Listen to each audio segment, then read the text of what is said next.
Medine. ey ansar peştevanın muhacira. Vakta düşmenan diya kavmiyeti çu. Miskinli ve Vakta adaleti hak. Vakta hakikati hak. Vakta şeriata Muhammedi hak. Miskinli ve ey halk-ı aman. Vakta bereketi hak. Vakta rahmeti hak. Miskinli ve ey kaçu kureti Müslüman. miskinli ve ey cünümerin be iman. Miskinli ve ey avindari Muhammed. Tekbir! Tekbir! Hak Nebiye muhterem. Ya Rabbi, Ya Rahman. Ya Zelcelali vel ikram. Beşini peygamberi koy ahir zaman. Beşin Ahmet. Beşin Muhammed. Beşini Mustafa. Beşin Ahmet Muhammed Mustafa. Tekbir! Tekbir! Tekbir! Esselatu aleyk والسلام عليك السلام عليك والسلام عليك. Bismillahirrahmanirrahim. Hamd alemlerin Rabbi olan Allah'a mahsustur. Salat ve selam onun kulu ve elçisi olan Muhammed'e, al ve ashabına olsun. 1. Ümmetin her cüz'ü bir bedenin azaları gibidir. Ümmetin bir cüz'üne yapılmış haksızlık ve zulmü tamamına yapılmış kabul ederiz. 2. Diller ve renkler Allah Celle Celaluhu'nun ayetleridir. Farklılıklar Rabbimizin buyurduğu üzere tanışmak içindir. Farklılıkların tefrikayı körüklemek, üstün taslamak için kullanılması kabul edilemez. 3. Ümmetin her zaman olduğu gibi ittihada, birliğe, beraberliğe ihtiyacı vardır.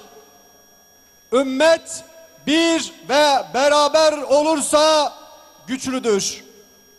4. Müslümanlar kardeştir.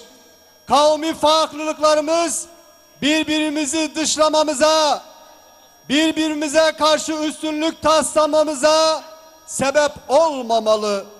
Mezhep farkımız birbirimize düşmanlık yapmamıza yol açmamalıdır.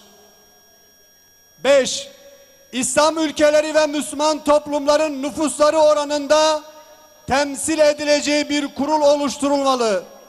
Bu kurul ümmeti ilgilendiren her konuda kararlar alabilmeli ve kurulun aldığı kararlar her İslam ülkesi ve toplumunu bağlamalıdır. 6. İslam aleminde huzursuzluğun asıl nedeni dış güçlerin İslam alemine müdahalesi ve işgalci Siyonistlere huzur temin etme hırslarıdır.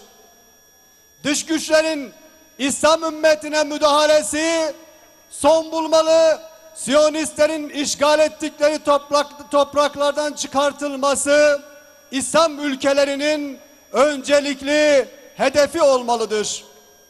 7.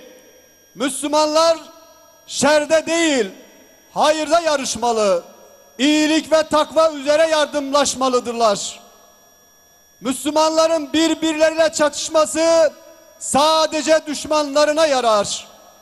Müslümanların birbiriyle çatışmasına sebebiyet verecek her tür söylem ve tutumdan bütün Müslümanlar kaçınmalıdır. 8. İslam aleminin sulh içinde olması bütün Müslümanların ve bütün insanlığın yararınadır.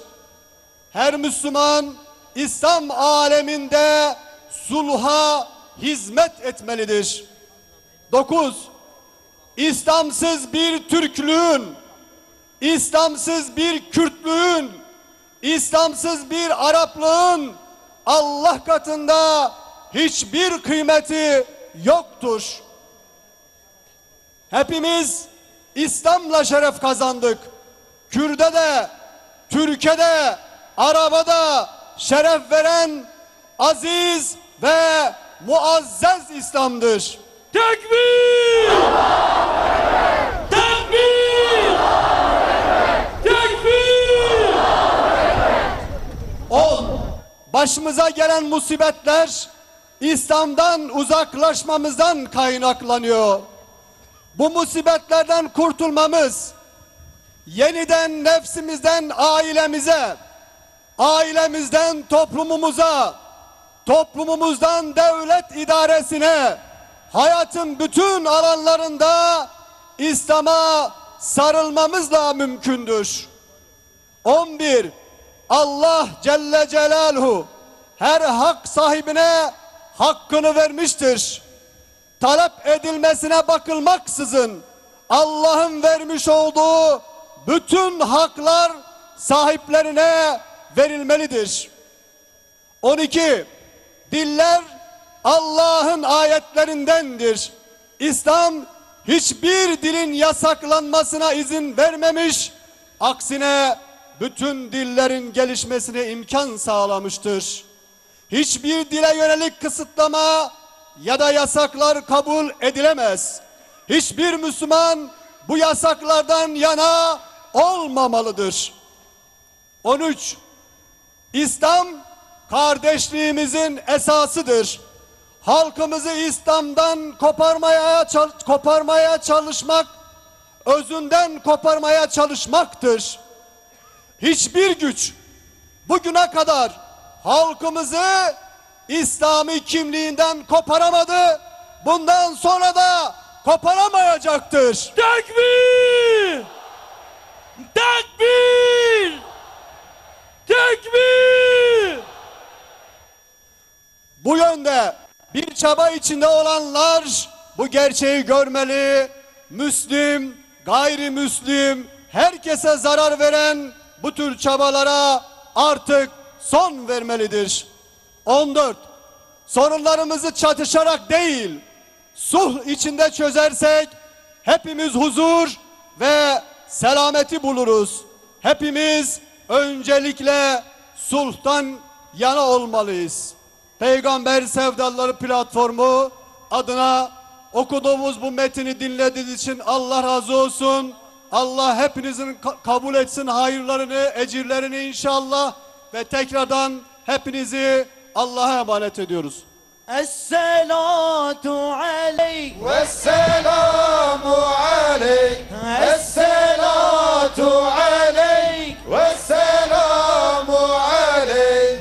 Esselatu aleyk Vesselamu aleyk. Bismillahirrahmanirrahim.